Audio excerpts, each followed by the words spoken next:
ছাত্রদের নেতৃত্বে গণ অভ্যুত্থান দেখছেন, শ্রমিকের নেতৃত্বে গণ অভ্যুত্থান এখনো দেখেন না। সমস্ত শোষকের 12টা বাজিয়ে দেব। পাড়ায় পাড়ায় কমিটি বানান, শ্রমিকদের সংগঠন গড়ে তোলেন।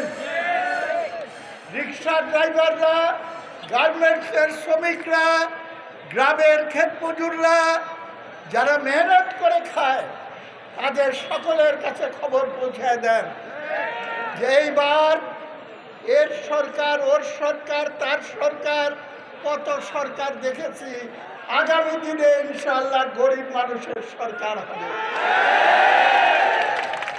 ডিসি, এসপি, ব্যাংকের কর্মকর্তা কর্মচারী, মিলিটারি অফিসার, জওয়ান, পুলিশ বাহিনী সবাই হবে এই সংগ্রামের সৈনিক। তাদের ভেতর থেকেই আমরা এই রাষ্ট্রকে গড়ে তুলব। কেউ খাবে আর কেউ খাবে না তা হবে না। আমরা শুনেছেন এইটাই হলো বৈষম্যের বিরুদ্ধে। যদি কেউ থাকতে চায় তাহলে পরে তাকে আন্দোলনটা সেই জায়গায় নিয়ে যেতে হবে। হাইকোর্টের খবর আপনারা শুনছেন।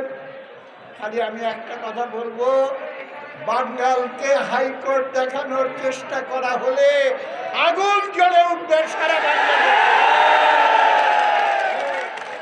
লড়াই চালাইতে থাকেন, আইন সিদ্ধভাবে আমরা লড়াই করতেছি। সেই লড়াই আগায় নিয়ে ইনশাআল্লাহ আমাদের বিজয় আমরা ছিনিয়ে আনতে সক্ষম হব। আমি ইউনূস সাহেবকে বলতে চাই, সরকারের উদ্দেশ্যে বলতে চাই, আপনারা নিশ্চয়ই খবর রাখেন দেশের। কেউ কেউ বলতেছে ইলেকশন হবে, আগে সংস্কার হবে, তারপরে ইলেকশন হবে।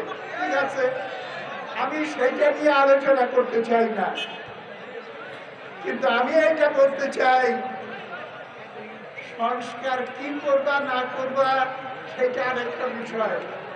কিন্তু আমার রিক্সা শ্রমিকের বিরুদ্ধে যে ব্যবস্থা নেওয়া হয়েছে সেটাকে প্রত্যাহার করে তাদের জীবন জীবিকার নিশ্চয়তা নিলামের সিদ্ধান্ত আগামীকাল কোর্টে হোক আর না হোক, আজকে সরকারের পক্ষ থেকে সেটা সিদ্ধান্ত নিতে হবে। আর না হলে যদি এটা না হয়, সরকার না সংস্কার না করে নির্বাচন দিব না,